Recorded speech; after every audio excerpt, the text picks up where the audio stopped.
Make sure this crap is online.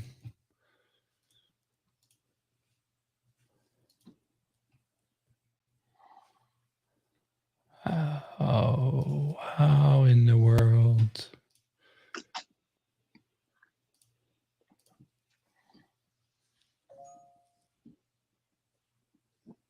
All right. I think it's good. I think we have the All things. Right. How you doing there, JD? Oh, doing great, Clark. How's it going with you? Doing good, man. I gotta it's good to see be you. I gotta be honest. I'm not liking the hat, man. I gotta do that. Tough shit. Tough shit. I don't care. I know. Actually, it was really funny. Like all week, everybody found out I was from KC, so they all had Chiefs questions and Taylor Swift questions, and I'm like, I don't know. I'm not a sports guy. I just like giving people crap. So, well, this is where my son is choosing to go to school. So by proxy, oh, that's cool. Congratulations. I just became an Iowa fan. Yeah. Or How far away? Iowa Dad. Is that? How far away is that from where you were at? 3 hours 20 minutes, maybe 3 hours 15. Yeah, that's good. That's far enough. Far enough to be away from the parents, but close enough in case they need something. I did the same thing. Yeah, so he graduated yesterday. So, lots of emotions, lots of oh yeah, heading on into the next phase of things. I don't know. First one going that's off awesome, to school, man. It's a hell of a ride. That's really awesome, man. Congratulations. No, you should Thanks. be. You absolutely should be. Yeah, he's I guess he'd kind of be the last of the like COVID kids, right? Started high school without right freshman year, didn't go into school freshman year. So it would be the kids that are graduating college now would have been started college, right? Freshman at home on Zoom. So interesting foray for the last 4 years of kind of all shades of crap. Yeah, kind of interesting note about that. My wife's in education, and she just said that they got their the district test scores back, and they're now starting to get back to like pre-COVID numbers.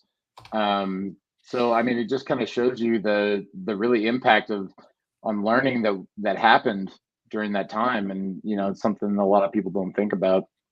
No, it was a hot mess. I could sit here and complain about it in so many ways, and I know. There's we have daughter's a sophomore, and you can see the differences in how they interact with their classmates and what they do and how they do it. Like his grade is a little bit more kind of inward. I would say they're just kind of now coming together as a class. It's like they need another year, whereas hers, who started freshman year kind of normally, kind of off to the races doing their thing. And our school's only 600 people maybe, so it's not like it's a humongous school by any stretch. But it certainly has had it's taken its toll. So that's really awesome. Hey Ellie, Ryan, Serena, nice to have you here. We're just chatting. So it's been a long time since we have caught up. Yeah, it's been a minute. Yeah, it's been a hot minute. I wasn't able to attend that Texas this year, which really bummed me out. I had such a great time the year before, but my in the last 6 months, my priorities have changed pretty dramatically, and I'm now putting myself out there as dad first, and trying to focus much more on family than work or speaking or conferences or anything that I've been doing. And since I've really been doing that, the return on investment has just been paying out in spades. Um, like we were talking before we started. I was down in New Orleans, not to pimp another conference, but I was at ViewConf. I'm a big View guy, and I was presenting. I know. I'm sorry. But I was down in New Orleans and went to ViewConf, and my son, who's 11, plays competitive baseball, and I was going to miss two of his games on Friday night, and then I was going to miss my youngest son, his 8-year-old, baseball on Saturday for me traveling. And I was just racked with guilt Hurts. and felt horrible about it. So I was actually like with a bunch of other speakers on Friday night on Bourbon Street hanging out, and I was watching my son's baseball game on Game Changer. So like I Yep. was ignoring all the party stuff that's going around me just so I could watch my kids play Yep. baseball. So if I apologize if my voice is a little hoarse. They ended up winning their tournament yesterday. I was loud and obnoxious, and yes, I am that dad that yells at every play. But everything that I yell is positive. It's about mindset. It's about getting out of your own head. What I the Probably the best advice I got about baseball, and I didn't grow up a sports guy, but baseball is a game of failure and how you deal with failure. I mean, So you it's kind can of you can every kind of sport go. though. Absolutely. And I think that translates really well to the tech world too, is that, we're playing in a game of failure. Like, I mean, when was the last time you built something and it just worked perfectly the first time? I mean, that's never, right? So, like I said, just changing your mindset a little bit, trying to focus on what's important, and you can get some really good life lessons out of it, that apply to pretty much everything you want to do. So it's been a really fun experience. So, what was the catalyst that had you going? I got to change. Oh, burnout, absolute, complete, utter burnout. Um, Not just work, personal life, professional life, relationship. I mean, everything. It was just I had the wrong mindset. I was very focused on me. I was very focused on why things are happening to me. I'm in control of everything, and the Yeah. reality is you're not. Um, I would it almost got to the point where I was resentful of all the people around me because all they wanted was my time, and Yep. I felt like I never had time for myself. I never had time to pursue the things that I wanted to pursue. But then and it all kind of came to head in December. I actually took a sabbatical from work for about 3 months, or not 3 months, Really? 3 weeks, just to get my head right. I checked into a program, like an outpatient program, to to get my mind right and kind of refocus where I need to be. So shout out to my sister for helping me. That she's a mental health professional, and got me into a great facility that you know kind of gave me a lot of perspective, and that's really ultimately what it was about, was perspective. That I only have a certain amount of time with my kids, and if I spend that time being resentful or ignoring them or hating sitting on a baseball field and encouraging them and doing all those things, like I'm never going to get those experiences back, and so I don't want to miss them. Work was another thing. You work at a company long enough, um, you feel left out, you feel unappreciated, you feel like you're not making a difference, and all of that was in my head. None of that was true, obviously. But I needed to figure that out a little bit on my own. My coworkers were amazing, and when I took leave, they supported me in the best way possible. Just kind of giving me my space and checking in with me every once in a while, just to make sure things were getting back on track. And then when I came back, I mean, some things had changed. A few things had come about that. Okay, maybe this isn't as bad as I thought it was. Maybe I was just building this up. But I think the biggest thing for me was just the education portion that I got while being in therapy, of how to deal with emotions, how to deal with your surroundings, because I don't think a lot of that is taught in schools when we were kids. I'm a man of a certain age. I have a box of cables in my closet, just like every other man of my age. We're a certain breed, and we just kind of missed out on that emotional regulation education. And so for me, I looked at it. I don't think we missed out. I don't think it was taught.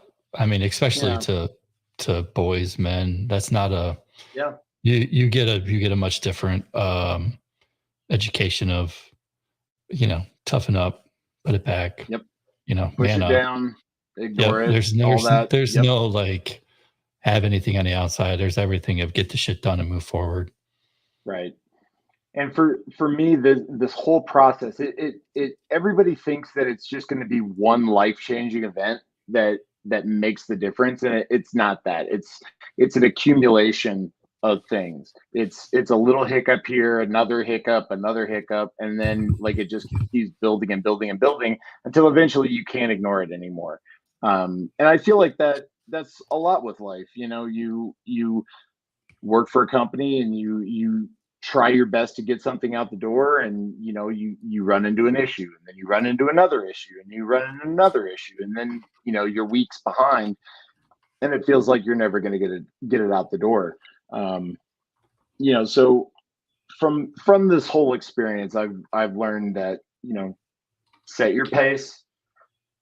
Everybody is on their, like I always say that this is a marathon, not a sprint, and everybody's going to finish that marathon, but they're all going to do it at different times. And so you can't predict, or you can't compare yourself to others and their journey, because their journey is completely different from yours.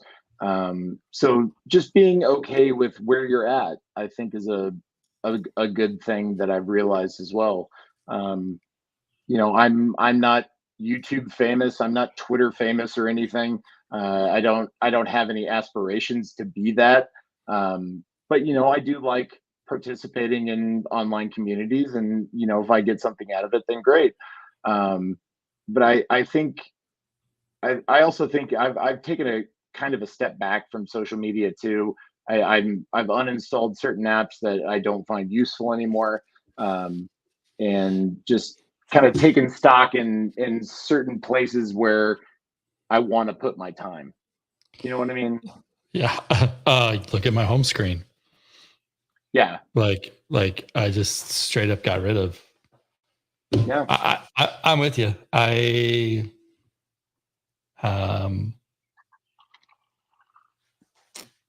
mean, we've had conversations about it in the past. I'm hella burned out, have been, doing this shit for 25 years.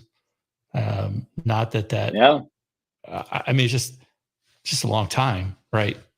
Pandemic kicked me in the ass. Been trying to recover from that. We can play like the shit's easy, not easy, but the reality is I've had to seek help, and I run our, we're involved in 2 businesses. So like, I'm jealous of hell of you being able to take a 3-week sabbatical. Like I can't do that. Like I'm not there. And like you said, marathon for sure. I don't know that I would say you're pretty blessed to have somebody who's in the family who can call your bullshit. Yeah. Whereas I think it took me years to kind of go, oh, like you like your point about resentment, like there are times where I very much resent the beast that we have created and the demands that it has put on to me and the family. And going, we'll get an email in that somebody didn't do a thing, and you're just like, I don't like what? Like I have a job as well, and you can't just do this simple thing that I've now emailed you about 6 times. Like, why do I have to be your babysitter? And it's, I don't know. I'm still, I'm still crawling my way out of it. Now. Yeah. I mean, I'm crawling my way out of it. I know.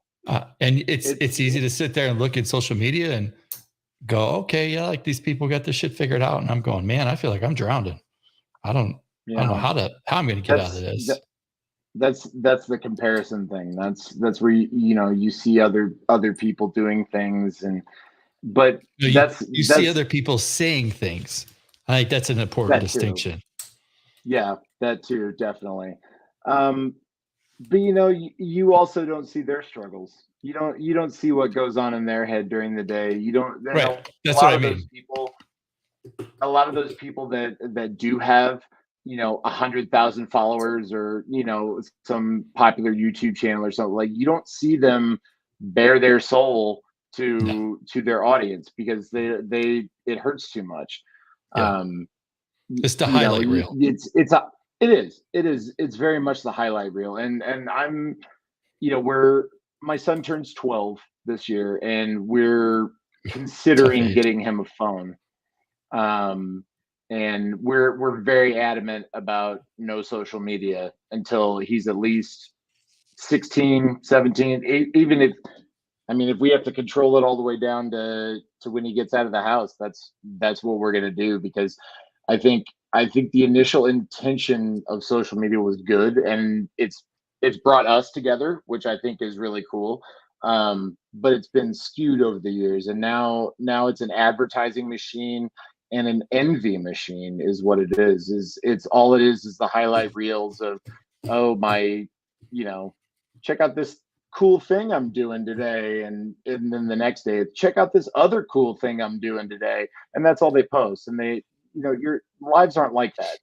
There's ups and downs, there's balances, there's compromises, and the people that live their life that way are lying to themselves. Honestly, they're just lying to themselves. So I'll share a few perspectives, and for those that are online, make sure to drop in and comment and chat. This is a conversation amongst friends. So this is an opportunity for you to network with other folks, ask questions, whatnot, because we're just sitting here bullshitting. So let me offer a perspective from one who now has one going away to college and one who's in the middle of it. And we're very much against it. Our kids got phones at the age of 13. It was somewhat forced upon us due to schools and the things that they're wanting to communicate and get them into, especially with sports. Like they want you in some stupid fucking app so that you can check in for, are you going to be at this practice and this and whatever, right? And that just kind of snowballed, and you're like, oh my God, you just get overwhelmed with this, right? And that certainly started at about that kind of 7th, 8th grade. And we were like, oh man, like this doesn't feel right. So they both got phones at the age of 13. We did not do any social media. Although they started with Snapchat. And for us here, Snapchat is pretty much how everybody communicates. So it's not text messages, it's not call on the phone, it's Snapchat. And in high school, right, that's how they were communicating with their friends and their friend groups, whatnot.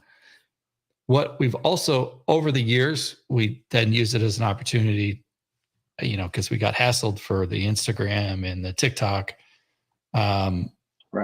We loosened up and said that they could have it, but they were not allowed to post. And there are days where I want to strangle myself for being the person who's a problem. There are other days when you have to kind of step back and think, you know, this is their pop culture, and they're the things that are happening in the school, right? You're either kind of, I don't want to say in the crowd or out of the crowd. Like there's a whole lingo and a thing and whatnot that goes on. And like when we grew up, it was MTV and heavy metal and this and that. And our parents were saying, you're going to kill yourself and these video games are going to kill you and blah, blah, blah. And you're going to be a wasted pile of shit if you do all this. And the reality is like, I just want to watch a music video. Like it's not really that big of a deal. So we have found ourselves on this teeter totter of like, well, if this is their pop, like I turned out fine. Will they? And we know algorithms and all this kind of stuff. So we never let them post. And I'm not saying what we did is right or whatnot. I have moments, like I said, where I just want to murder myself for letting him do it. It is a good opportunity. We look at things and say, are these good teaching opportunities? How do you kind of increase conversation with your kids? Because, you know, what you see, you know, how do you teach your daughter that this is the highlight reel and that these are filters and she's not that pretty. You're like, these are all like real conversations that need to be had. Like, no filter. And so it's tough. Like it is flat out tough. And it's tough to be a parent who's in tech, who understands, right? And you go, man, I don't love it, hate it. You know, you gotta, one part, you gotta let your kids go and like be free. On the other side, since we haven't let our kids post, now the conversations with my son are such that like, okay, well, now we're gonna talk about like, how do you build, you don't have a timeline that's hot garbage. So how do you build your brand, right? What does building your brand in college mean? Not drunken pictures and whatever that, you know, you see some of your friends doing. Where do you kind of equalize? Because people are watching.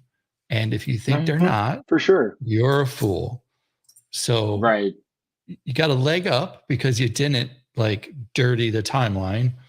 So, you know, what do you do now? And you know, I don't have a good answer. Like I don't think anybody wanting has a to good feel answer. Connected. Yeah. I mean, I get wanting to understand the lingo and the things that are happening, and I get it. It's hard, you know? Yeah. Even just us having the realization that they communicate over Snapchat. Everybody was so worried about Snapchat, but like that's their means. That's at least the world that we live in. That's their mean. And you're like, okay, like I can't really take that away. Like when your entire soccer team has a group chat that's in Snapchat. Right. You kind of want to be part of that because that's your team. And that's the medium of which they're communicating. Yeah. Yeah. I feel the same. I mean, you know, I have you know, all like accounts on literally every social media account. It's just at JD Hillen on everything because I'm a domain parker and I like to steal. I'm like, that's my username. I'm claiming that. That's mine. But then I don't use it, you know, or I use it very seldomly. You know, I had a Twitter account when it first came out, and I was like, okay, this is new, you know, and then I didn't see the value in it. So I just stopped tweeting. I deleted every tweet. And this was, you know, like 12 years ago. And then when COVID happened, you know, I think everybody was really looking for connection during that time. And it just so happened that, you know, I was really into building like these tech communities just on a local Kansas City level. That I was like, oh, like tech Twitter is like a thing now. And so I started using it more and I met again some amazing people, just absolutely amazing people where, just like what we're doing now, where we're just hanging out in the hallway and talking. We take that conversation to other platforms. Like I've got a chat. I'm not going to say who with, but I have a chat in Instagram where all we do is just send like the most horrendous bad jokes ever to each other. Like we don't talk or anything. It's just like, hey, this is funny, or where I have talks with people directly in Slack, or there's so many different ways of communicating nowadays. You just got to find it's becoming harder and harder to find the people that you actually want to communicate with, especially for us, being quite a bit older. Like kids they'll just figure it out, and they know exactly where their friends are. But now I'm to the point where if somebody's like, hey, you can talk to me on this app, I'm like, I'm not installing another app. I'm not doing that. Like, I don't want to do that. Like, here's my phone number. Like, text me. Yeah. It's the same. It's the same thing when I go to Starbucks and they're like, hey, would you like to use our Starbucks app? And I'm like, I don't need an app for coffee. Just give me the coffee. I'll pay you. It's not hard. Yeah. Yeah. Yeah. It's we're trying to get the kids to use more cash, and at time that's hard to give away. Like, they're like, oh, you don't take cash. What does a early teenager use then? The credit card that they don't have? Yeah. Like, take the cash. I'm not giving my kid a credit card. Yeah. It's so funny. Like I don't carry cash with me unless I'm traveling. If I'm traveling, I usually have some cash on me just to make sure that, like, if something does happen, I can get around and pay for things. But even if like, my kids have no value for like physical paper or coin money. Like it just doesn't resonate with them. Nope. They just think, oh, you push a button on Amazon and anything you want in the world shows up to your house. And there is some truth in that, but there's some fiscal responsibility there that I don't think they know yet. And I think they're still a little young for. I mean, I know at that age. I know at that age I didn't have it. So there's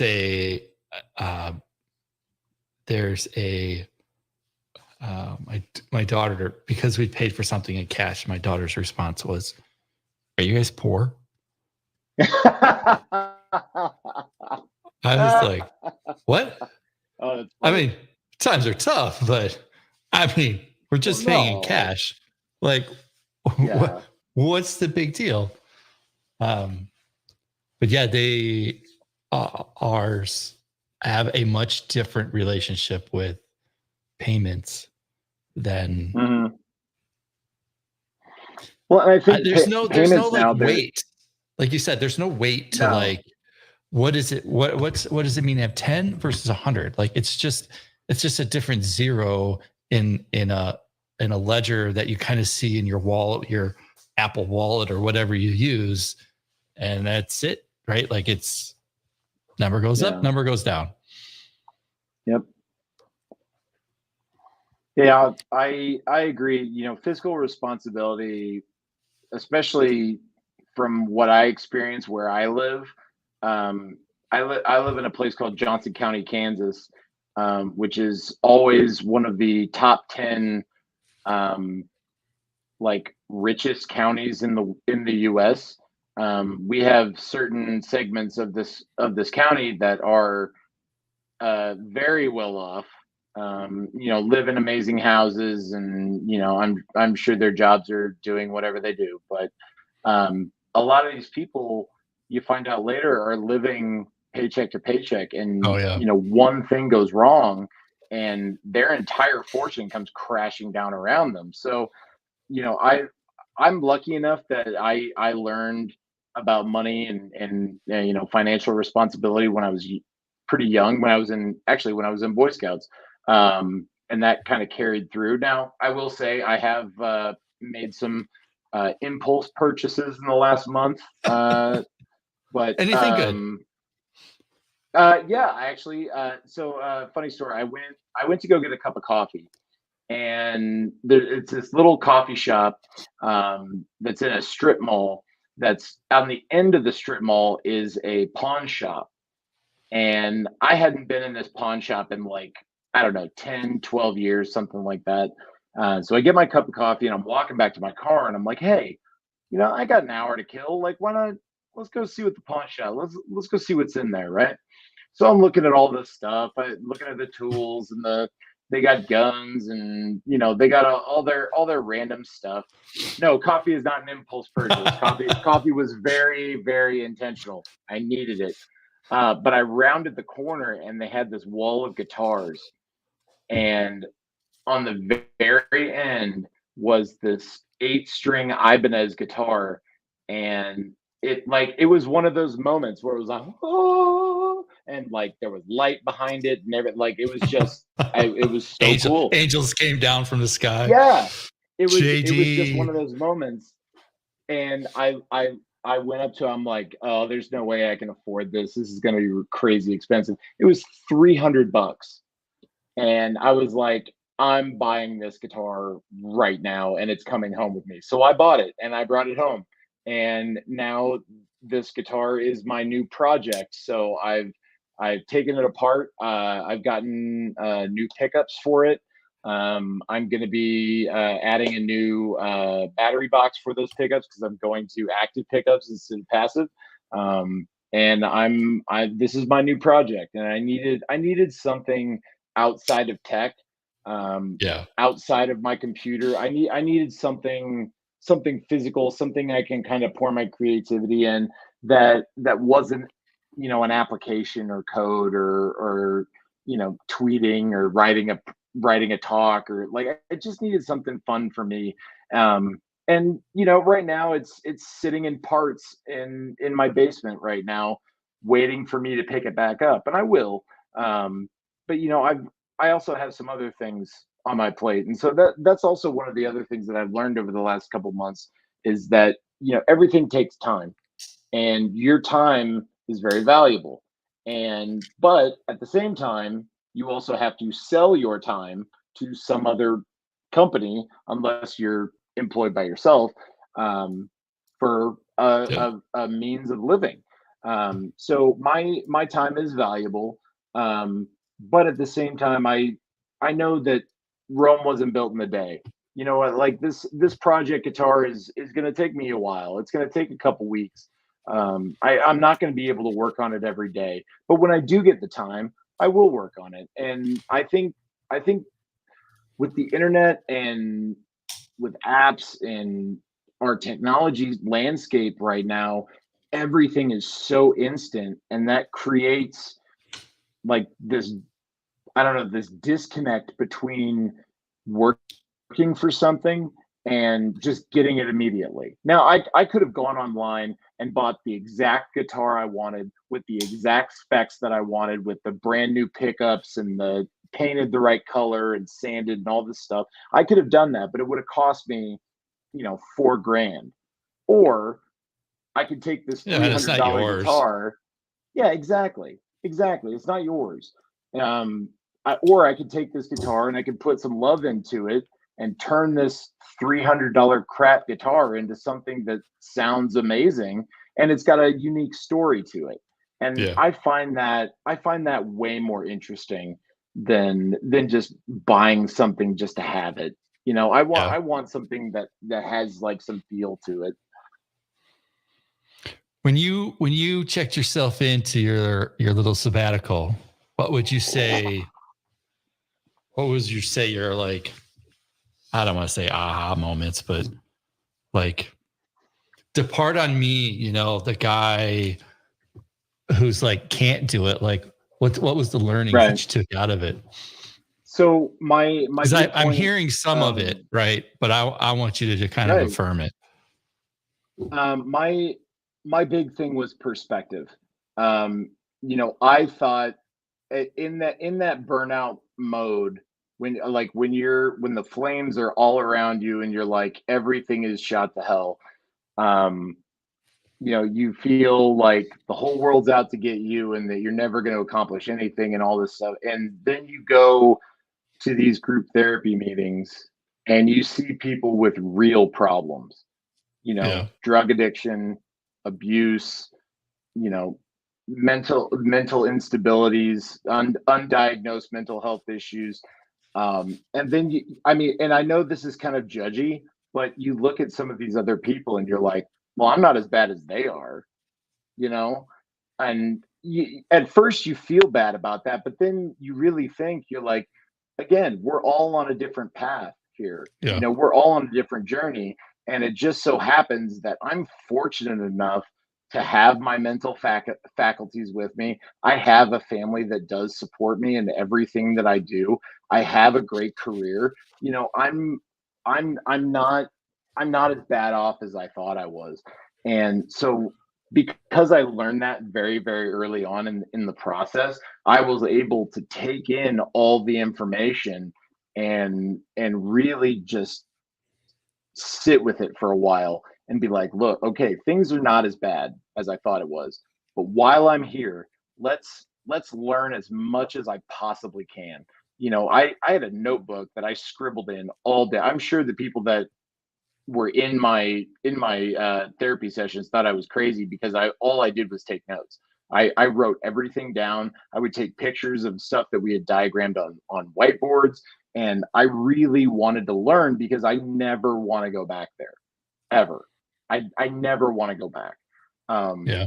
and so since then, um, everything has just been up in the air and trying to get better day by day. Again, it's a process. It's not going to be perfect. It's not going to be every day that you're feeling 100%, but as long as you do something positive with yourself, um, I think you're in a good place. But also surrounding yourself with great people. Um, Yeah. my wife has been instrumental in this, and honestly, our relationship has never been stronger since then because we talk about all this stuff all the time. And we talk about it in front of our kids too. Like I told my Yeah. boys exactly what was going on. I was like, look, daddy's having some issues right now and he's trying to, get them Yep. sorted out. This has nothing to do with you. It has nothing to do with what you did or what you said. This is a me thing. But I need your help and I need your support. And they've been very supportive of it. So like I said, surrounding yourself with other people that you love and honestly you need to close that circle a little bit. um Yeah. you can't be everything to everyone. So you need to focus on the people that are around you, the people that support you, and the people that truly depend on you, not just for likes or comments, but the Yeah. people that Your are tribe. actually going to come. Yeah, yeah, exactly. Your organization, your group, whatever it is.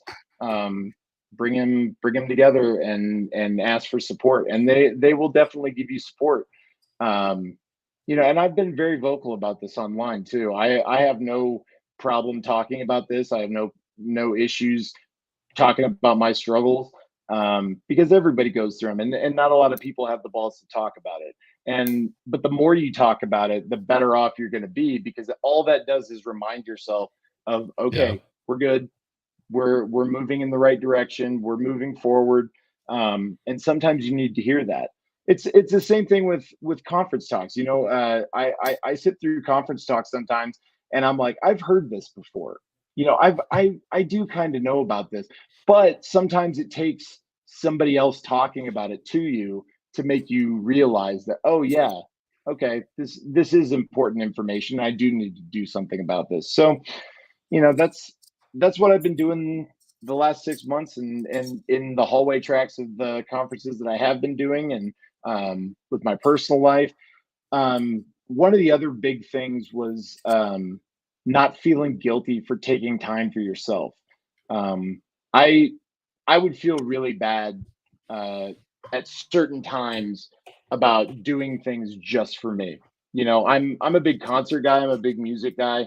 And I'd be like, oh, I want to go see this band. And then I would feel guilty about going just by myself to go do something that I really enjoy doing. Because it's not benefiting the family, it's not benefiting my career. And I would feel really guilty about that. And at a certain point, you just have to be like, you know what? Let that go. Go have fun. You deserve it. I am in that shit right now. Like I Yeah. feel guilty as hell. Just even at the end of the day, whatever an end means, sitting there and going, I just Yeah. want to watch TV or sit on the patio. And I feel Yep. like I need to be working because we're not selling enough tickets, or I could have this out, or I didn't get something to the speakers, or I got this client project that's behind, or. And Right. that is just ripping me apart. And there's Yep. been plenty of And therapy if you get conversations about, listen, you're going to have to sit there and it is going to take you a while before you can reprogram yourself to be all right. But I Yep. literally feel guilty doing anything beyond, Oh, for sure. let's get another And dollar you know in the what? house. Like I said, it's still a struggle. I deal with it every single day. I am a terrible morning person. Like it takes me at least 2 to 3 hours to really feel like I'm awake, alert, ready for the day. And I mean those first 2 hours of the day, I am useless. Absolutely useless. And I know it. So I do not try to schedule things. Oh, excuse me. I try not to schedule things in the morning. I don't like morning meetings. Like if I am one of those guys where like don't talk to me unless I've had my coffee. Like I got to have my coffee first. But again, those are things that I know about myself. And once you really know what your traps are, you can kind of work around them. Yeah. Well, like for example, like you But you got to you you step said back and like, figure it out. oh, absolutely. And this takes time. This is not an Yeah. immediate thing. But you really have to dive deep and you really have to know yourself in order to almost trick yourself into doing things that are either uncomfortable or you don't want to do or you're just procrastinating on or feeling lazy about. But also it's okay to take time for yourself. You know what? Yeah. My wife and I, we do a thing. We do two things. We do happy hour once a week, and that's not necessarily like drinks or anything. It's just me and her sitting on the porch talking about what's going on in our lives, right? And it's usually for 30 minutes or an hour maybe, because we got to get to baseball, or we got to get to soccer, or we got Yeah. to get to scouts, or we got to get to all these other things. But we take time to just talk about ourselves, um and what's going on in our day, because how else is our spouse supposed to know what's going on in our lives? um I think when I did have my burnout episode, like it really caught my wife off guard, and she didn't know how to help. We've been together since we were 15. I'm 41 now. I mean, like she knows exactly who I Yeah. am, but she doesn't know Yeah. everything. She doesn't Yeah. know everything. And I especially That think was as a big eye guys. opener for my wife too. Yeah. Just not like So it's we not that I'm hiding. It's just there's just shit going on that right. I don't even know. Right, yeah, exactly. There's things going on in our heads that we don't necessarily control. And what I learned, those are called automatic negative thoughts, ants, right? Mm. Because the analogy is that you're in your kitchen, you're thinking everything's like your kitchen is spotless, right? And then all of a sudden you see one little ant the crawling across the counter, right? Well, you're like, oh, well, that's gross. So you kill it, right? Okay, ant gone. And the next day you come back, there's two ants, right? And then the next Yep. day there's three, and then five, and then 20. And then next thing you know, you got a whole line of ants coming into your kitchen from the outside. And you're like, okay, this is unhealthy, right? And you spiral. Like it's just one negative thought leads to another Yeah. negative thought, leads to another negative thought. And the next thing you know, you're so down, you're almost catatonic and you can't even get up off the couch. Yeah. So um, fighting those negative thoughts is the hardest part. That's the hardest battle. Is Yeah. trying to stay positive when you're surrounded by negativity. And 9 times out of 10, that negativity is created by yourself. You know, Yeah. you're the one with the expectations that are off the chart. You're the one Yeah. that thinks, things are in the dumpster when in fact they're not. It's you know it- our brains do very very weird things when it comes to emotion and thoughts, and especially for goal oriented driven people. If we don't achieve those goals, there's an automatic failure that's attached to it. um, Yep. and so you have to be comfortable. You have to learn to be comfortable in that. You have to learn to be able to live in that negativity, but the important part is how to get out of it. And I think as programmers, especially, obviously, we don't want infinite loops in our code, right? So figuring out how to create those escapes and channel that energy into something positive. Like this is a perfect example of yesterday during my son's tournament. He started off pitching and did not do great. He walked 3 kids. We did end up, or he gave up, like, I think 2 or 3 runs, but his teammates picked him up and they ended up getting out of the inning. And I could see visibly on his face that he was starting to get really frustrated with himself. And Yeah. I walked Yeah. over to him and I go, hey, what, baseball's a game of failure. What are you going to do to get out of it? And he just goes, I'm going to hit a bomb. And then the next inning, he got up there and he drove a double it right out into left field. So, it's I think having supportive people around you is really key, because we can't be positive all the time. That's unrealistic.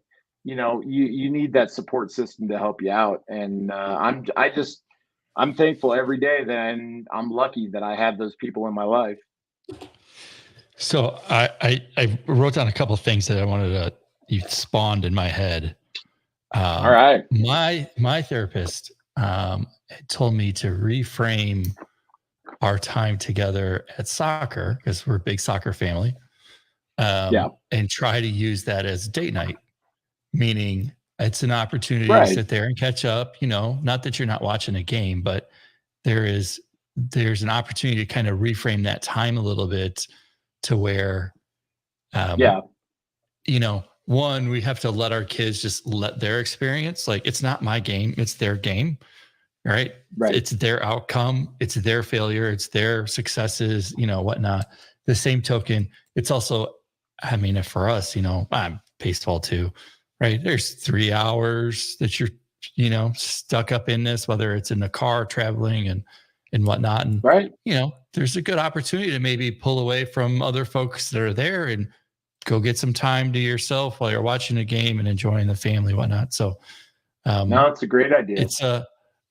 it's just one of those things where you have to look at the 24 hours that you have and kind of understand how you're going to use them. Mm-hmm. Yep. And good. Kind of adding to that, Yeah. I love that idea, because my wife and I kind of do the same thing where, especially during tournaments. I mean, you could be there for Oh yeah. 2 hours, you Fuck. could be there for Days. 10 hours, Yeah. who knows? But being able to be like, and my wife and I are, we're sports fans, so we like going to like go see the Kansas City Royals play, or the Chiefs, or whatever, just going and having fun. That's how I see it now. I understand the fun behind it now. You Yeah. know what? Whereas previously I viewed it as, this is just another thing that I have to take my family to, that I have to Yep. pay for, that Another I'm not Memorial getting Day anything gone. at. Yeah, another thing. And I reframed it, just like you said, to, this is an opportunity that I get to spend with my family. Like, Yeah. my parents come to the games, my wife's parents come to the games, my kids' cousins come to the games, my nephew comes to the game. Like, it's a family thing. And how often do you get to spend that much time with your family? Yeah. So, but while I'm there, I really enjoy talking with some of the other parents. Oh yeah. Kind of getting their perspective on things, and when the kids are doing well, it's awesome. Like I said, my voice is kind of hoarse from yelling and screaming yesterday, um, but when they're doing bad, they need positive people. Yep. Um, Yep. and And they need to do bad. game Like let's be honest. Like they need to absolutely, lose too. Like if your team is crushing absolutely. everybody, that's not a good healthy place for them to be in either. I agree. That's that old saying of, if you're the smartest person in the room, you need to be in another room. Yep. It's Amen. the same thought applies. If you're a sports team that is dominating every single person in your league, you need to be in a different league. Yeah. My boys are talented athletes, but we purposefully don't put them on travel teams or like in the advanced like AAA ball club because they don't need to be there. They're there to learn. They're there to grow, and we want the experience to be as positive as possible. So anything I can do to help with that, that's what I'm gonna do. I'm gonna be there to cheer for them and like you said, spend time with family and it's away from work. So like yesterday, I didn't even think about work at all. Yeah. Absolutely not 1 second because I was so into it. And 6 months ago, last summer, oh, I would not have thought. I would have been sitting there on my phone with my sunglasses on, not talking to a soul, just in my Yeah. own little world, trying to Yep. escape. Right? Yeah. Emmett he asked a great question. It says, do you think that mindset of feeling selfish because you aren't working comes from freelance working for yourself?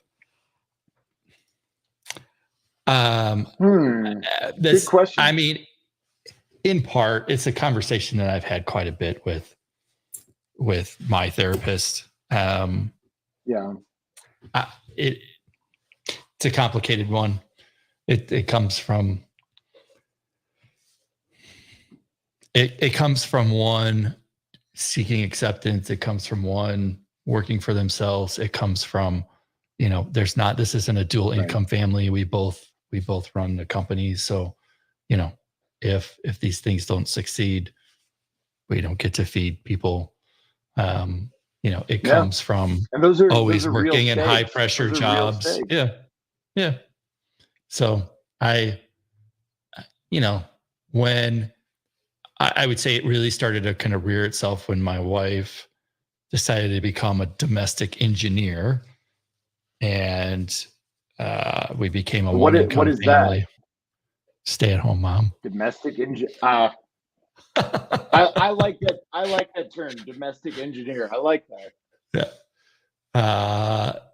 Yeah, and I would be a our stay-at-home dad in a heartbeat. Yeah, I mean, our kids are small, right? It made sense for kind of where we wanted to live and the life we wanted to kind of make for the family. But that meant I was on the road more. That meant I was, it meant that she was able to get some things done that we would typically do on the weekend that would suck up the time. But then on the weekends we had free time because that stuff got done, at other times, and then she got sucked into our businesses and all that. But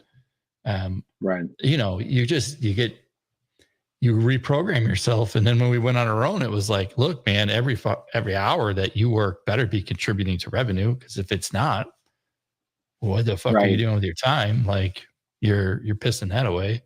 So it just kind of compounds itself. Well, and I think, like, kind of going back to his question, the feeling selfish part. I personally don't do freelance work. I'll help a friend out. Like if a friend has a business and they're like, "Hey, we need to update our website or we need to do this." Like I will help them, but I do not actively seek clients. I do not. Oh, dude, he's drinking the lime bubbly water. I've had two of them already today. I love them. I love them. I'm an addict. I like the peach. The peach is my favorite. Yeah, it's No, a but nice summertime beverage. yeah, but going back, like I don't do any freelance work because I found I tried doing it for about a year, when I was, you know, kind of in between jobs, really early on in my career. I was like, okay, well, you know, I see a lot of these people out there freelancing, like let's give that a shot. And from my experience of freelancing, um, it I was never focused on whatever job was in front of me. I was always worried about the next one. Oh yeah. Or I was spending more time doing project management stuff or accounting or billing or communication or any of that stuff. But all the client side stuff, side of things, that I wasn't focused on the product that I was building, which was in my mind the most important part. So I felt like I was doing a disservice to my clients that I had. And so after a while, I was just like, you know what, this isn't for me anymore. And so I just, kind of took a step back, and I was like, I'm not going to do this anymore. But also, um, I've, it's also for me a struggle selling. I'm not a salesperson. I don't go for the hard sell. I think those people are scum, just trying to screw people out of money. But the way you build relationships is, through communication and honesty and integrity. And I really think that some of that is kind of lost, in tech a little bit. There's definitely doubt, with bigger companies now, especially over the last year with a lot of the layoffs that are going on. People are wondering what their next move is. I think we've created this entire generation of kids, and especially college age kids that are about to graduate, where they don't trust companies at all, and that there's no loyalty, because they see their parents work for a company for 20 years and then get laid off for no reason.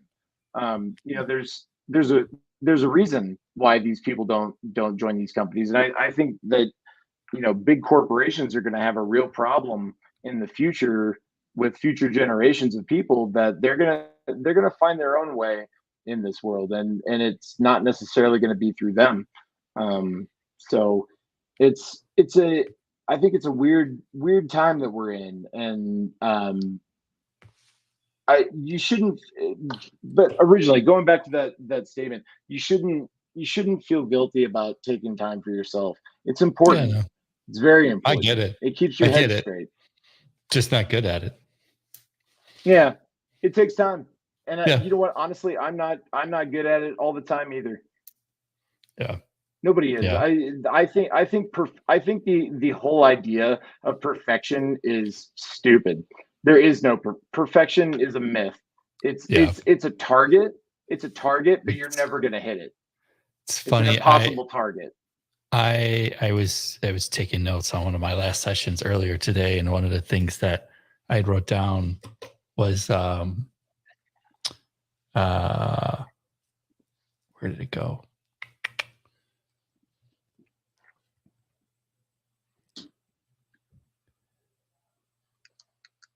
Oh, it was something to the aspect of kind of not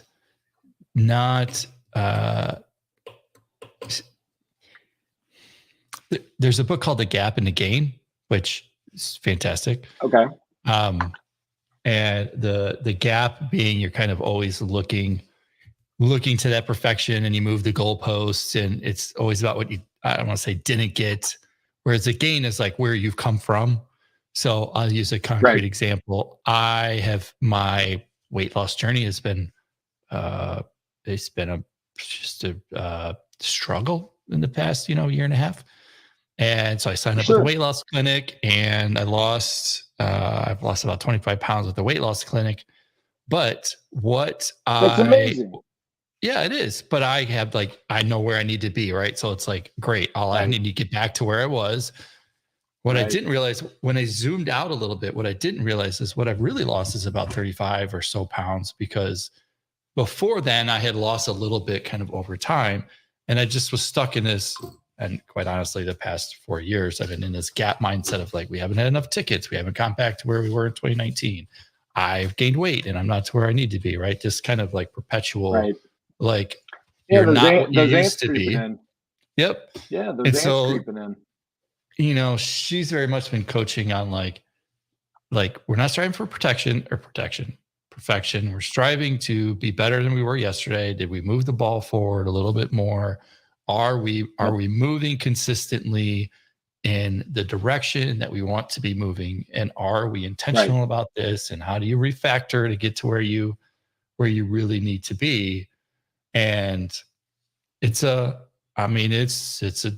daily, weekly battle, right? Like it's literally how do you plan for this shit?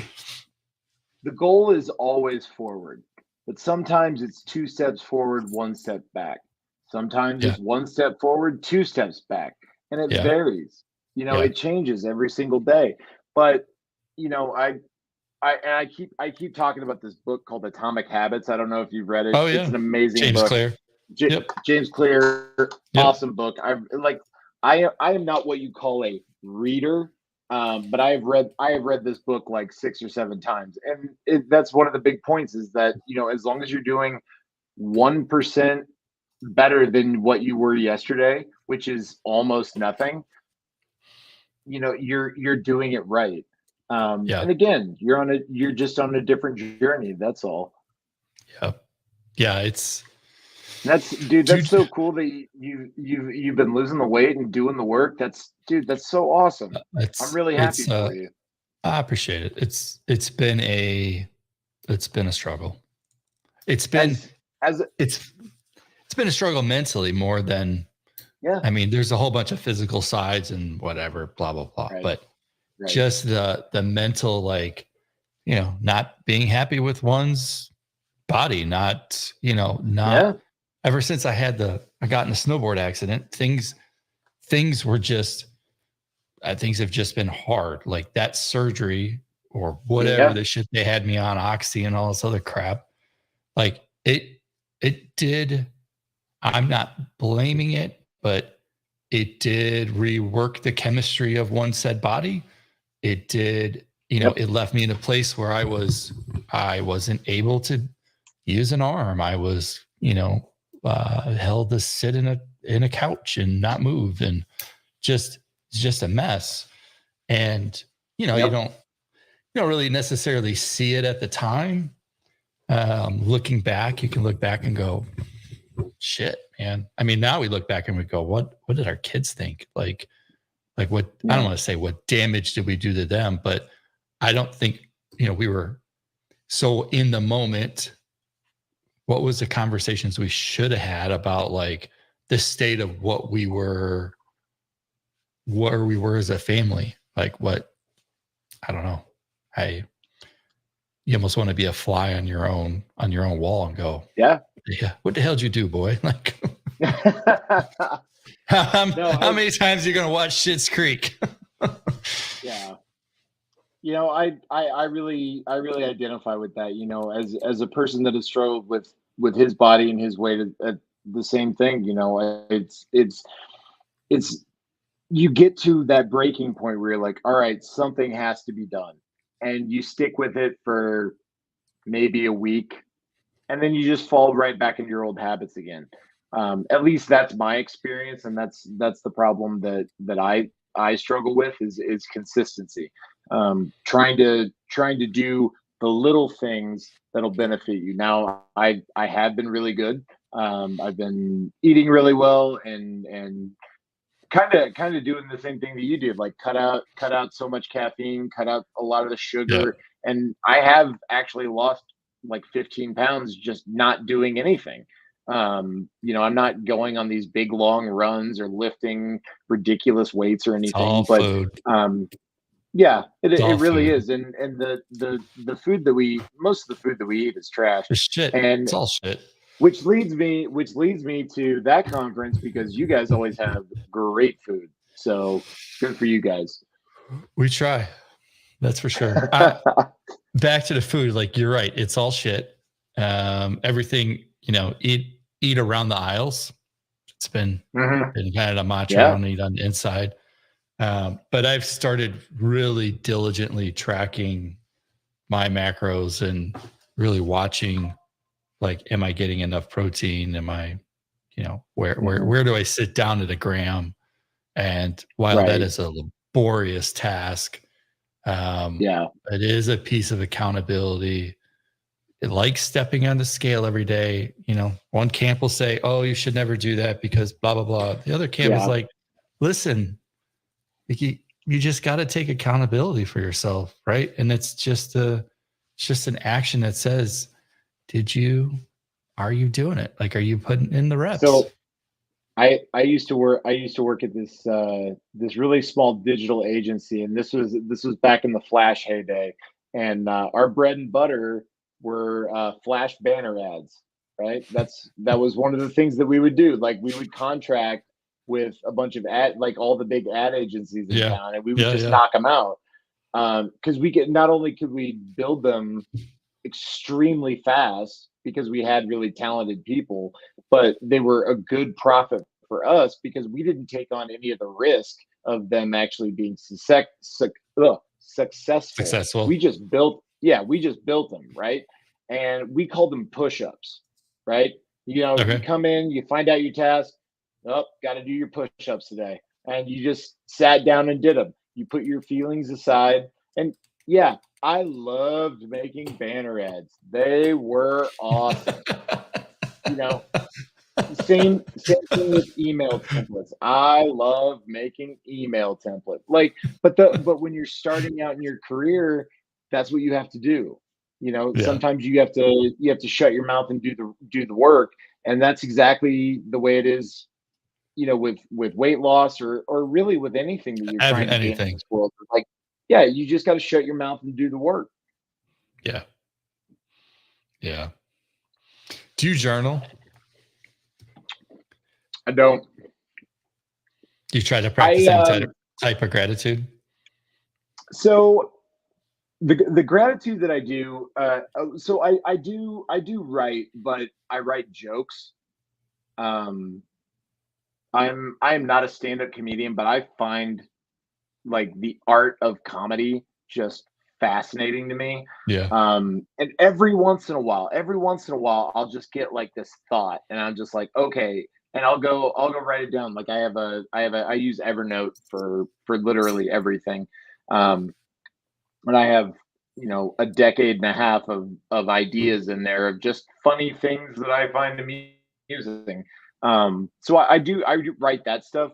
But when it comes to gratitude stuff, I would much rather tell the person as opposed to just writing it down in a journal and keeping it to myself. And 9 times out of 10, that gratitude is toward my wife because she does everything in this house for us, and she's the one that runs this house. She takes care of all of us. So I tend to express it that way.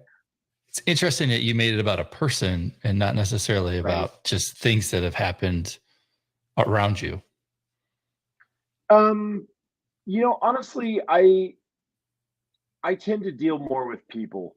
So I do one thing when I'm at conferences. I didn't do it at ViewConf because I forget to do it sometimes. But the last time I was at that conference, I took really crappy selfies with people, and then after the conference, I would post them and tag the person and say like a little nice thing about them, right? Or if I don't do that, I'll message them directly and just like, hey, I had a really great time with hanging out in our conversations this week. I hope our paths cross again in the future. Cheers. Something real small. Like, I'm not looking to have a huge conversation, but I want to express that, like, hey, I'm thankful that you took the time out of your day to talk with me. I'm nobody. I'm just a dude that's hanging out.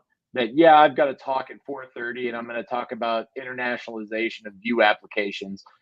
Okay, great, but the fact that somebody like invited me to breakfast, and we went and got breakfast, like that meant a lot to me. Or, we went out to Bourbon Street and got po' boys, or we went to this Mm. really shady seafood restaurant and that was amazing. Like, it's those little interactions, and I just want that other person to be validated. And it's that thing of, treat people the way you want to be treated. I know if I got a note like that, like I would be over the moon, and I would be happy for a day and a half at least. That dopamine hit is pretty strong. And it's Yeah. not for your work, and it's not for what you're contributing to the community or the package you're building or whatever it is. It's you as a person. It's a person to person connection. And I think the world needs more of that. And I feel like I've like dedicated my life to trying to make exactly that happen. And you have. I swear to you, the last 4 years I've been trying to say, listen, get the fuck out of the house. Like you got to meet people face to face. Like it just is like, it will be the superpower for some, because this is a fantastic time to build your network when so many are so lazy in putting in the work, I guess. I'm trying not to paint brushes, wide strokes, if you will, but like, I don't know, you got to put in some effort to really build those bridges, to really meet people and get to know one another. And if you don't realize that like everybody else is doing it around you, like my entire like being career has been through just working with other people, right? Like, in on the project where we were working all night long. And is that great? No. Lifelong friends? Yes. Right? Was that a meetup? Met the person? Great. No. Met the people. Shit, you and me. Random conversation that we had 2019, 2018 to texting one another now. Right. And I don't know that people really realize like, online's great, good for scale. In-person meet people, great for longevity, depth, all these other things that kind of carry you on forever. And I wish, I'll keep preaching it, but man, like, cool if you don't come, right? You just make it easier for me to go meet all the people who really are invested in one another. Like, don't do it. It's great. Yeah. And like I said, it doesn't even necessarily have to be just about being at a conference. Like one of the things, every time my boys are done playing a baseball game, they walk up to every coach that is on that team and they thank them for just being just thanks, coach. And that's it. Doesn't have to be big, doesn't have to be a huge conversation, but you tell the other people thank you. And it honestly, that I joked about this several times when I was down in New Orleans, because I like my Midwestern niceness kept coming out. Like we went to this seafood restaurant, and they were literally closing in a half hour, and I started like having almost a panic attack. I'm like, look, get your food and get the hell out of this restaurant, because we got to go. Like, I do not want to be here when they're closing up. Like, I would be that guy. Also, I'm like, also, I got tip. Like, I'll cover the tip. Okay. Don't everybody throw it out. I'll take care of it, because I want to make sure this guy's taken care of, and stuff like that. And I think it's about connections, but it's also about a level of respect for other people and other people's time and other people's energy. And I see it a lot, unfortunately, in youth sports, where the parents just show up and they think it's a free babysitting service,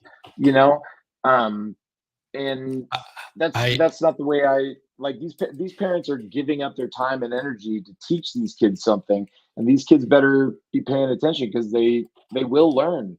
They will learn. And I they need to express that gratitude afterwards. I'm I'm a big proponent of team everything, just team sports, team, like we work on development teams. Like I just love being part of a team. And I I think of team sports, you know, it was big for us in our family to have our kids part of some team sport, learn how to work from others or work with others, learn how to go down when the ship when you fail and you lose, how are you going to deal with that? Learn how to take direction from coaches and you know, grow and self-reflection and all that kind of stuff. And boy, I tell you, youth sports is on another level of uh disaster of like um involvement in time and money, and it's like the Big Ten trying to become the NFL, like in youth sports is trying to become travel balls, trying to become college sports, and kids with personal trainers and this and that and year-long commitments and contracts, literal contracts to be signed to play for a club, committing that they won't play a high school sport or this or that. And you're just like, holy shit. Like we took it and we went so far wrong. Yeah, like we went too far. Like we got to pull it back a bit. And, you know, even my daughter who's a sophomore now, but debating on whether to play in college, like that shit starts now. Like you got to be part of the right leagues. You got to have videos. You got to be talking to coaches. That's as a freshman, sophomore in high school. You got to have deals done by the time you're a junior, because by the time you're a senior, the teams are. You're like, what is going on? Like, why? Like, and you go, okay, it's the game, right? Like, don't hate the game, hate the player, or don't hate the player, hate the game. Don't hate the player, hate the game. Right. And it's like, I can't, I have to work within the constraints that we have. But then I go, this 16-year-old doesn't know. They don't. They don't. That's a huge like commitment. And then of course you're like D1, D2, D3, D1 level 1, D1 level 2. And you're just like, God damn, like, can we just what the why? And actually, why is it so fucking hard? What I'm worried about now is that I'm preaching too much positivity and too much mental toughness, because I think, again, there needs to be balance in all things. But at the same time, a little negativity is okay. A little dip in your productivity or something, that's okay. And you need to be okay with the failures. And again, it's how you rebound and get back to square one, because not it can't be 100% all the time. If you're 100% all the time, you are sacrificing so much in your life. You have capitals of industry, or these movie stars that make millions of dollars per film, and they only do this one thing and they do it really, really well, but you have no idea what their personal life is like. You have no idea what their family life is like. You have no idea. They have nothing else but what they've created. And you know what, for some people that's perfectly okay, and that's what they worked for, and that's what they want. It's actually it's really funny. The Kansas City Chiefs kicker, Harrison Butker, I don't know if you saw this, but he got in trouble. He said some pretty unflattering things about the state of marriage and women in the household. I won't go into details, but it was a little messed up. But he did make a point where it was like, this is how I think, and just because I disagree with him doesn't make him wrong. Do you know what I mean? Like, see the point I'm trying to get to, where, it's okay to be those people that are the capitals of industry and they give up their family life and their youth. That's okay. And then it's perfectly okay to start a family and only focus on that. It's perfectly okay to do that too. It's, again, I think there just needs to be a little more compassion in the world, and a little more of just, this isn't for me, so I don't get a say in it. You know, everybody feels like they have an opinion, and everybody feels like their opinion matters. And that is not the case. This world does not care what your opinion about it is. It's going to keep turning and keep going without you, regardless of what you think. So, you know, the faster you recognize that, and the faster that you're like, okay, you know, maybe I should just focus on me instead of all this other bullshit out there, you know, the happier you're going to be. It's that's one of the other things I learned in therapy too, is that, you know, can I control this? Yes or no? If it's yes, then okay, you can worry about it and you have the right to do something about it. But if you can't control it, and it's somebody else's responsibility, your opinion doesn't matter about it. You can't do anything about it. Let it go. And that's also been a big thing for me too, is just letting things go, letting go of responsibilities that, and I know I keep saying things that bring you joy, but it's really true. I mean, if you don't enjoy doing something, you don't have to do it at all. I can't remember who was the one. It was like a Simon Sinek or one of these guys. Oh, that guy. Yeah. Who had said he just said, in these moments, like, you can just use the phrase, let them, like, let them do their thing. Like, it's their thing. Let them. It's not yours. Let them. Now you know me fairly well. I'm a big metal guy. I like my loud, angry music. But I used to be a really big douchebag about the entire music industry. And I'd be like, oh, you know, this is the only kind of music, and that band sucks, and I hate them. And now it's just music I don't listen to. Like, I just don't care. I just don't care anymore. Like I said, I'm a big metalhead, and my kids are into country music. They like top 40 pop country music. And you know what? I don't care. I don't care. They can listen to whatever they want. You got some Swifties? Yeah. You know what? She's packing out Arrowhead, and we're winning Super Bowl. So yeah, I'm a Swiftie too. Let's keep it going.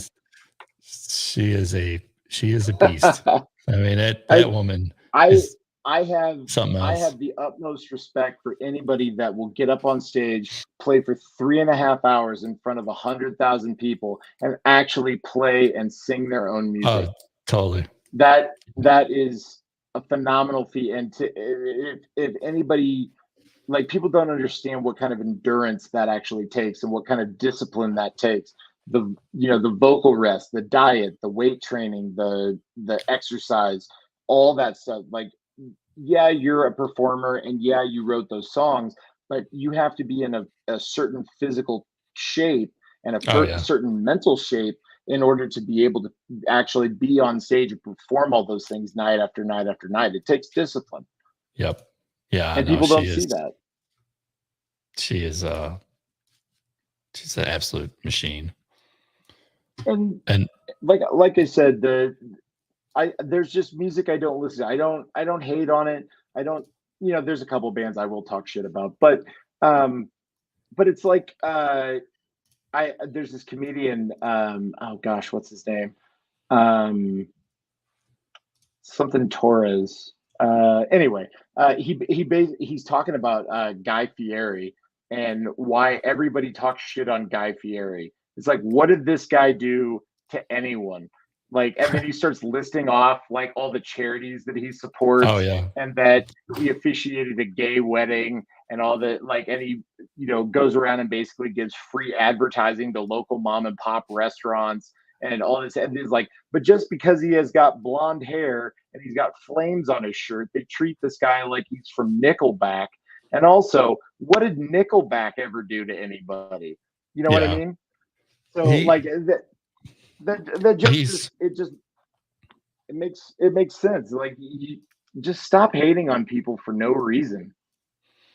he is he's a very interesting individual because he really gets he's on my bucket list of people to meet. When I have a thing of like, hey, I like what these people do, kind of stand for. He's one of them, and it's really what he does for the food industry, his chefs. You know, it's just like, this is who I am. It's just cool. I mean, there's a host of people who may seem bigger than what they are, but he's not out there flaunting the fact that he's doing all this shit, and he really is. So yeah, it's cool. All right, for the people, I think there's a little more humility, a little more connection. I think everybody just kind of needs to take a step back from themselves and stop being so damn important on themselves. And just recognize, you know, there are other people, and you know, I'd much rather support people than talk down to them or talk behind their back, and you know, that's not productive. Yeah, unless they suck, and then you can do whatever you want. Well, as long as you do it online, then it's fine, right? You can do it whatever you want online. So for the people listening, we're at some giveaways, but you got to post. You got to we got to post, tweet, comment. I don't even know what the kids are saying these days. They seem to keep changing it. And you got to use the hashtag the hallway track. And I've got a year subscription to Front End Frameworks. I got coffee to give away, a ticket to that conference. But you got to post. Tell people to come watch. You were part of this. Whatever. Can I enter for that coffee? Sure. I don't need anything else. I just want them beans. I mean, chances right now of winning are really strong. So if you got questions, you know, drop a few questions out down here. Kind of wrap this thing up here soon. The conversation it's been really nice to catch up. Like we haven't. Yeah, man. Haven't seen each other in a while. I agree. I really had a good time. I've been dying to ask you this. Yeah. You know, the world is all like React is the only fucking thing on the planet. People are wrong. How do you feel? Svelte guy, right? Svelte kit, Svelte, sing praise Jesus on that one. You Vue guy. Yeah. Like, how do you feel on being on the outside? You know, how does it feel? After this week, I have reaffirmed what the reason why I want to do this and why I've chosen Vue. Vue is still the number one independent framework out there.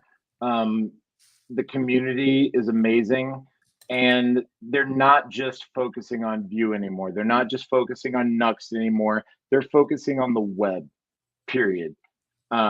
With the introduction of tools like Vite, they're also working on I believe it's Roll Down, which is a Rust implementation of Roll Up. And then there's also one called OXC. I don't remember what it stands for, but if anybody gets a chance, Evan Yu, the creator of Vue, did a presentation at Vue Amsterdam. It's on YouTube. Watch it, and he talks about where kind of the future of the web is going, and it's not just about Vue anymore. It's about moving the web forward together. It's about including everybody, and I really love that. You know, this is a community of people that, yeah, they're like-minded, but we want to include as many people as possible, because you never know where these great ideas are going to come from. You know, it started with Vue, and it moved to Nuxt, and then it moved to Vite, and then it's moving to React, and now people are picking up Vite. I mean, doesn't Svelte uses Vite, doesn't it? Or I think they do. I haven't looked at my package in so long. Okay. I mean, anyway, they moved to it because they started on Rollup, because Rich Harris was the creator of Rollup, and now it uses Vite because it's right. So I mean, eventually we're going to get to a place where everybody's tool chain is exactly the same. we're going to get to a point where, and obviously there's going to be variations. People are going to do their own thing because it's the web. But the big boys and the popular kids are going to be like, this is the only thing. And that's not true. There's always another way. It's never been There's always another way. Yeah, exactly. I just like that the web is actually moving. I feel like there was a period in there where it got super stagnant. And it was like, oh, it's got to be this or that. And for me, I started to really, I would say, refine some of the love with Svelte. Just was like, oh, this is what the web used to be like. Like, nice separation, clean, simple. Like, I don't feel like I got kicked in the face by a donkey because I don't understand a higher order component and wrapped 49 times and have to use this framework to state. Like, I just want to save a variable. Look, hey, it's done. Cool. I can get back on the shipping. Like, I don't really give a shit about all this jungle gymnastics of JavaScript. I agree. I'm right there with you. I want to get done. I want to build what I want to build. I want to move on, and I want to spend time with my family. That's what I want to do. Coding has taught me a lot of things in my life, and recently coding has taught me that I don't want to play into the politics. I don't want to argue with people. I use what I use and move on. It's the same thing with arguing about music. I just don't care anymore. Like, you want to use React for every project and you want to tweet about it every day and you want to start a YouTube channel all about React. You know what? Have at it. I will support you in any way I can. But exactly. Let them. I just won't participate. That's fine. I just had to light that fire because, there's it feels like, everybody's talking about it. It's just like, man, there is a lot of other shit out there. Yeah, there really is. And but the thing that I'm really looking forward to is that, during his talk, he kind of talked about, or Evan talked about just the unification of build tools. That they're solving. They're trying to solve as many problems as possible with these build tools, so you can get back to developing the front end, the actual application, the idea, whatever it is. They want to make building easy again. When that chain falls apart, like, it's an utter mess. Yeah, it is. Like, you want to just basically, like, what piece of magic, in between this shit went south, and well, and that's also the problem of open source too. You're building on somebody else's stuff, so you have to rely on them to fix it too when things go south. So I think I'm really excited about, kind of some of the standardization of JavaScripting tool chains. I think that's going to be really important for us as developers. The second thing I'm really looking forward to is bringing back some creativity to the web. I think that is something that has been lost for quite a while. How so? Like, what do you mean by creativity? Just the end user experience. I think a lot of websites are just templatized, and they're either material design or bootstrapped, or there's no real creativity to it. You know what I mean? Like, I'm old. I like my old school, like, Flash landing page sites where they were like experiential and you got to explore and click on certain things and have video, and like they were productions. They were almost like a short film, if you would. And I'd really like to see, now there are people doing this, but I would really like to see some more people taking some risks and building something really engaging and really cool, and not just some form on a website that you fill out and it looks like every other form you've ever seen on the internet. So those are the, I know, right? God, it's like the bane of my existence. Yeah. I can't get, I mean, we have this one for session shit for that conference, and you've used it. It's on that.us. I need to get it moved over to thatconference.com. It's complicated. You're trying to make the experience good and do whatnot. I'm like, I got a day job. I mean, I got shit to do, and I can't. I haven't made the time to move it over because I'm like, I'm gonna pull out the thread and I'm gonna unravel the beast that is there and go. Now, and then I'll get I'm just blowing this thing up. Like, we're gonna do this. This needs to be done different. Needs to be simpler. Then you get back into the, it's not that any of it's hard. It's that people are hard, and interaction is hard, and getting that really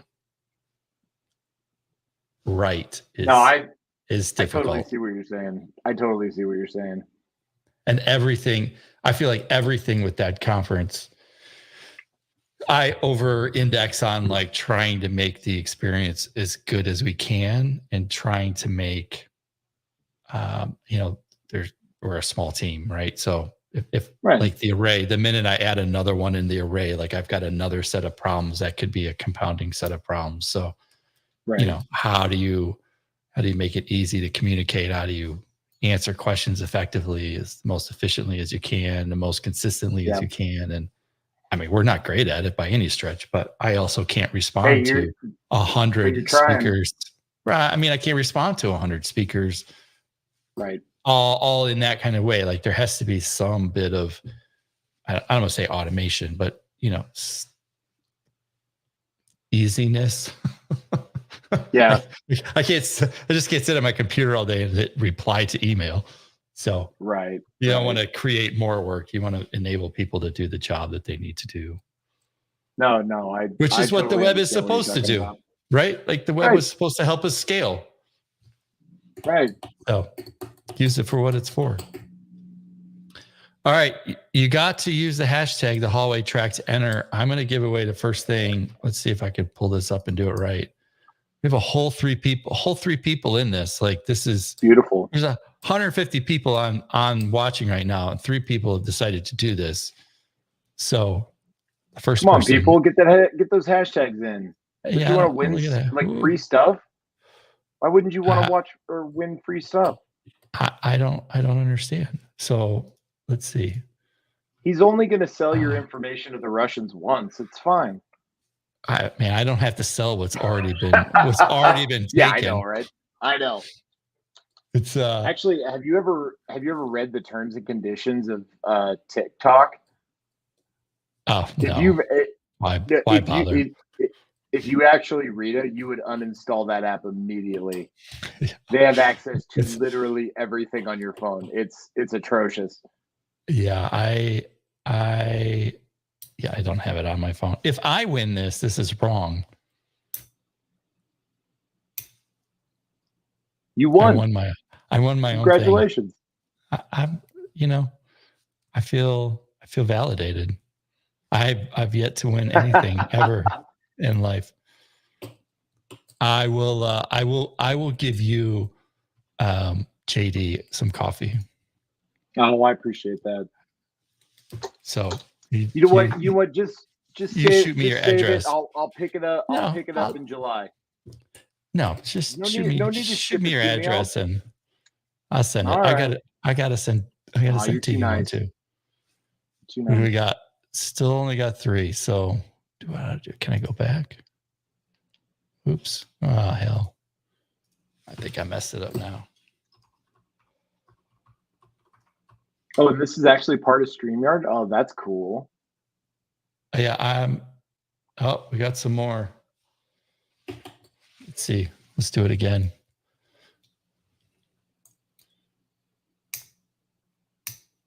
You should be able to like undo your own.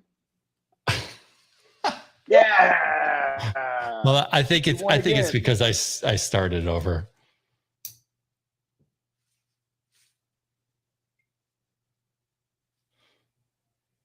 There you go, Ross. Second week in a row, Ross gets to pick. See, this is what I'm talking about. People, you got to show up. You got to participate. If you show up and participate, good things happen.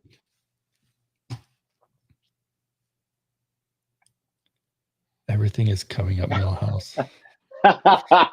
As a Simpsons fan, that's hilarious. I love that. All right, let's see. Last and final.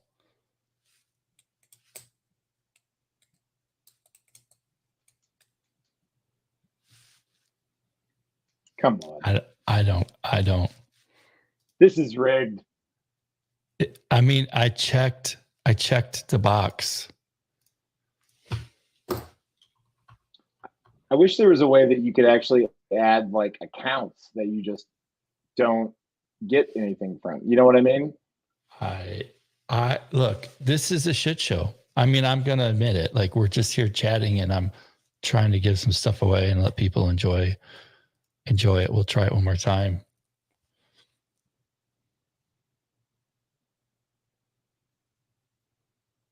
I'm going to win again. You just watch. All right. Hey, Serena won. All right. Serena's like, also, what did I win? What did she win? I don't know. Serena, I'm going to give you the choice because Ross won last week. You can choose a ticket to that conference or Front End Masters, and then Ross will get coffee or Front End Masters. So DM me, and we will sort it out. As a person that did have an account with Front End Masters, I will say the content is fantastic. But as a coffee drinker, I will say coffee that Clark gets is phenomenal. So it's a tough decision. It could go either way. I like my coffee. I like the roaster. The roaster's really fun to work with, and it's I don't know. It's a here. What would you call it? So what is this is the coffee I just got. Conference. My Cannibal Corpse beheading coffee that I got. I like metal bands, and metal bands that make coffee I like even more. So I bought some, and we're gonna give that a whirl tomorrow. Is it what's the origin of it? So let me see. It is Bali Blue Moon. Tasting notes are cedar, vanilla, and black licorice. I love black licorice. It is wet hold. I don't know what that means. And then I believe the company that makes this is actually based out of Florida, because they did another one with a band called Soulfly that was a Brazilian blend, because the band is actually from Brazil. So, all right, good fun. Yeah. See, all these metal guys aren't satanic. They just, they like their coffee. And they just want to. I mean, to bring it, to bring it full circle, like we started, talking about social media and all that kind of shit. And I mean, we turned out all right. Like, yeah, I don't know. I don't know. When you get older, you're like, did I become my parents? Like, am I like, this will kill you? Like, you should not be on social media. It will kill you. And meanwhile, I'm listening to Metallica in the background. Like, yeah. Hey, Lars was right. You know what? The older I get, the more I'm like, you know what? He had some good points, and we're starting to see it now. The music industry is falling apart, and artists aren't getting paid anymore. They're the way they're making money now is they're hosts on singing competition shows. Yeah, and they're they're touring, but are they making the money that they should? They're not making money off songs. They're glorified t-shirt salesmen at this point. Yeah. I really appreciate one, I have no problems paying for music. It's really hard to do that effectively. I'm really glad to see comedy kind of making a resurgence, like the stand-up comedian. Because there was there was a period in there where I feel like they just got like canceled for being a comedian. And it's like, for sure. That's what comedy, like, that was a joke. Like, it was a joke. Yeah. You made it real. It was a joke. Yeah. So I'm glad to see like that craft coming back for sure. Yeah, my big thing, like I have a very dark sense of humor, and it's one of those things. It's just like a drug. You know, the more you take of it, the more it takes to get you high, right? And it's the same thing with comedy. The funnier it is, the more and more it takes for me to laugh, and the darker it has to be. And you know what? Sometimes that really crosses some boundaries. But at the end of the day, I know it's a joke, and I know nobody really means what they say. But yeah, sometimes they can cross some lines, and I'm here for it. So that being said, I am not a comedian, and I will not be making those jokes in public. So I'm not trying to get canceled. I'm still afraid of the system. I'm not going to say it. Shit. But take it offline. I'll tell you the jokes offline. That's fine. It's funny you say afraid of the system. Serena, where did you leave that? How about this? I have troubles. I'm having trouble seeing where you DM me. Shoot me an email if I don't respond within the hour. Any last words? Any last thoughts?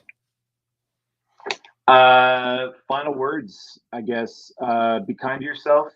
Be kind to everybody around you. Things are not as bad as you think they are. They could always be way worse. And get your ass to that conference in Wisconsin this fall. I can't wait. I'll be there. It's going to be fun. If you want to do this hallway track again, I would love to do it. Maybe get some other people involved. And you know what? It's funny. You keep bringing up comedy. I really want to do like a roast for like JavaScript frameworks, but I haven't figured out like the dynamic of it yet, because you got to get like actual joke writers to make it funny. And you know, sometimes nerds are nerds, and we're not good at writing jokes. So I haven't quite figured it out yet, but like when I get it together, it's going to be a lot of fun.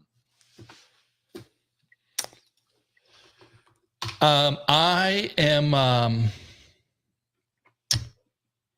gonna end with a little gratitude to you. You know, and I already shared this, you know, on the lines, but you know, you shot me over that message that said you had reconnected with somebody at ViewConf. Yeah, and that was wild. I mean, it came at a time where, you know, I don't know, shit is hard, you know, buy a ticket, buy support, get a sponsorship. Like, these are the things that make community events make or break them. It's been a hard 4 years. And, you know, we're not some corporate thing. You're not the product. I'm the product. And, you know, we're trying to build the community.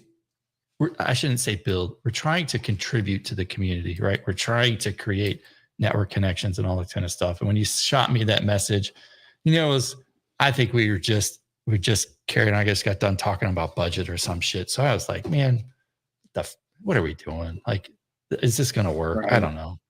And I don't get to see those things happen, right? I don't typically run into people who are wearing the swag or the merch, or like, for whatever reason, it doesn't seem to ever bump into my thing. And, you know, you just shooting a message over to say, hey, I reconnected with this person, like, just out of the blue, unexpected. Like, you know, I think you left with like, it's working. And it's like, that's right on. Cool. Cause I don't ever get to see it. What it is. It is. Yeah. And you know what, that's one of the things that I think whenever you're creating a product or a thing for other people to use, you don't see how they use it. Sure, you can do user testing and, you know, all that stuff, but you don't know what it means to the other person, right? Because you don't get to see that. You don't get to see it in action. For example, like when I was at ViewConf, I got to hang out with Evan Yu, and I flat out told him, I'm like, dude, the work that you do changed the course of my career. And I just wanted to say thank you, and just left it that. Like, I didn't ask for pictures. I didn't ask to, like, can I tag you in this and do, like, can I promote by saying, no, that's not what it was about. It was me making a connection with another person and just saying thank you and leaving it at that. Right.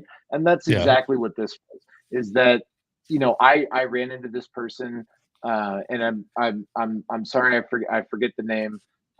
But I met him at that Texas, not this past January, but the January before, and we met at an open space, and we were talking about Vue, and he was still in college at the time, but he was a first time attendee, so we talked about Vue for about an hour, and then I went off and did my thing. He went off and did his thing, but we connected on LinkedIn. And that was kind of the end of it. We never really talked again. And then I was walking into the venue in New Orleans 2 years later, and he was like, JD? And I'm like, oh, and like, I had to, like, kind of reintroduce myself, and we had a really great talk. Like, he's out of college now, and he's got his first big boy Caleb's job. kid. Oh, okay. Caleb Jenkins' kid. Oh. Okay. I think that's the connection. I think that's who. If I know enough, I think that's who it was. And, well then there's another connection. Right, and that was like a kind of a pivotal moment for him, because he came and was like at a loss of whether or not to really get into tech. Came to that conference and was like, oh yeah, like, oh, now I see it. I see it from a different angle, right? And here's all these people who are super passionate about it, whatnot. And then he had come back this past winter, and I actually told a bit of his story on stage. But I think that's so cool. That little interaction right here, if it's him, which probably was, to think that here was a person who may have, like, kind of dumped out and taken to fork to not get into Not that we're saying that everybody should be in it or anything like that. No, stay out. Yeah. But to see that, like, we had a place where this person got re-energized to be part of it, then did it, then reconnects with people who are there in different aspects. Because I'm a huge proponent of, like, look, I mean, we're one facet of the community, of the industry. Like, you should, like, hey, like, you went to ViewConf, great. Like, go to all the things. Like, get to your local stuff. Like, we all exist together as a cohesive thing, and they're all needed. So I don't know. It's super cool when you said it never happened. Well, no, as soon as he introduced himself to me again, and I recognized him and made the connection, I was like, oh, I got to tell Clark about this. He'll at least get a kick out of it, or at least think it's funny. You know what I mean? Like, at least, but if I made an impact, that was not my intent. I'm glad it happened. I'm very glad it happened. Because sometimes you need that little boost. It's the ripples. Absolutely. People don't necessarily, I certainly don't necessarily realize that, you could just be saying hi to somebody and that could completely make their day. You have no idea what's going on. And you think, hey, I'm at a conference, here's a bunch of people. Maybe I'm scared to talk to somebody, whatnot. You don't know. You don't know that just completely sent them down a different path. I'm not saying you have to be best friends with these people. You don't have to, interact with them on a daily, weekly, monthly basis. But again, you never know where those connections are going to come in handy. Like, the last 4 jobs I've had have all been through connections. I mean, almost no application necessary. Just like, hey, come interview for this job and it's yours. So you never know where things are going to come from. you don't know who's going to influence you. One of the big things that I've been really focusing on in the last 2 years has been accessibility, because I met Homer, because I met Todd Libby, because I met Chris DeMars, because I met Maria Lamardo. These people are in the industry, and it's something that I don't know about. So I want to learn as much as possible as I can from these people. Same thing with frameworks. Like I wouldn't have even known about Svelte if it wasn't for you being such an advocate for it. I will say I haven't spent much time on it. It does look very cool. I'll stick with my view, but whatever. Your viewpoint is wrong. There you go. There it is. There's the joke. Oh, boo. Oh, shit. Like I said, you never know where these connections are going to come. And I got to be honest, like going to conferences, originally when I first wanted to go to conference, all I wanted to do was party. That was my goal. I was going to get as blasted as I possibly could with my coworkers, and that was it. And after I went to that conference the very first time, right after COVID, we were all still in masks and we were there, like it changed that for me. It made me realize that, this isn't just an excuse to get away for 4 days and party. This is important. This should be taken seriously. You know what I mean? There's a level of respect that this whole event should have around it. And God forbid I be the person that ruined that. I don't want to be that guy. It literally, just like Evan did, like that conference changed my life. And I'm eternally grateful to you for that, and the community. And I will try to do anything in my power to support you guys and encourage people to attend, because it could change your life too. And you never know where it's going to come from. Even if it's just an idea, or an idea that you've already heard and you're just reinforcing it. That's important too. So get out there, talk to your bosses, do what I do. Take PTO and just go on your own dime. It's worth it. Spend the money. Money comes and goes. These experiences aren't.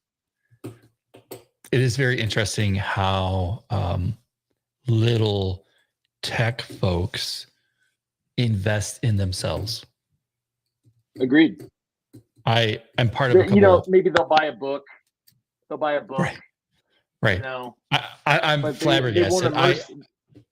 I'm flabbergasted by it, and in part, I'm part of some entrepreneurial things, so I'm exposed to some other industries, and I see kind of what it's like in those industries, and I'm like, oh, right, like you all spend a ton of money on yourselves, like that's like just there. And then in tech, which can be a very very complicated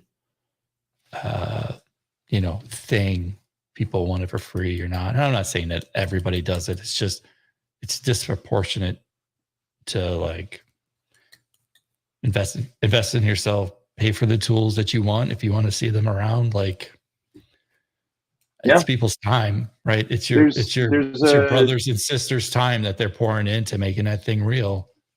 You want to keep using it, fork them some cash. And those frameworks need to do better with it. Yeah. So listen, we have been Ross says he's taking PTO. It's well worth it. Yes, Ross, we love you. Tegan. Ross is right. That conversation is like, I remember a conversation with Tegan where we talked about Svelte. Homer's very interesting and passionate. Oh, I am. I'm just trolling you. Homer's a great individual. I love Homer. I love Hermione. He's great. Yeah. You were there the year his kid was there, right? Oh yeah, Savvy? Yeah. I saw He's the one that took the show. He took the show. Yeah, for sure. And you know what? I'll text Homer every once in a while and just be like, hey, how's the family? How's the boy? Everybody good?" And he's like, Yeah. "Dude, I'm in trouble. This Oh, kid's yeah. this kid's gonna be wild." Kid is straight baller. Well, listen, I love you, man. It was great catching up. Look forward to seeing you this summer, and absolutely keep doing what you do, and keep on trucking, keep spreading, keep putting those ripples in the pond. I appreciate you. Thank you for all you do. Yeah. And get it, like anybody that's listening right now, support Clark, support what he's doing. Show up next week when we do this again. I know I'll be here. Even though I won't be talking, I just love hearing the people, just the conversations. This is what the hallway track is. This is what it's about. Just making connections and talking. Yeah, tech's prominent, but it's not the only thing. We're human too. Yeah. We got families, we've got passions, we got other things. So please come back next week, and I'll be right here making rude jokes. So how about that? The next one is on Friday at 2 p.m. Oh, Friday. Okay, come back Friday then. Yep. So come back Friday. Ryan and Chris will have a nice little chat. Ryan was on earlier, if he's still around. All right, my man. Awesome. Peace out, brother. All right, man. Thanks again. Thanks to everybody who's been watching. Yeah, thanks for tuning in, guys.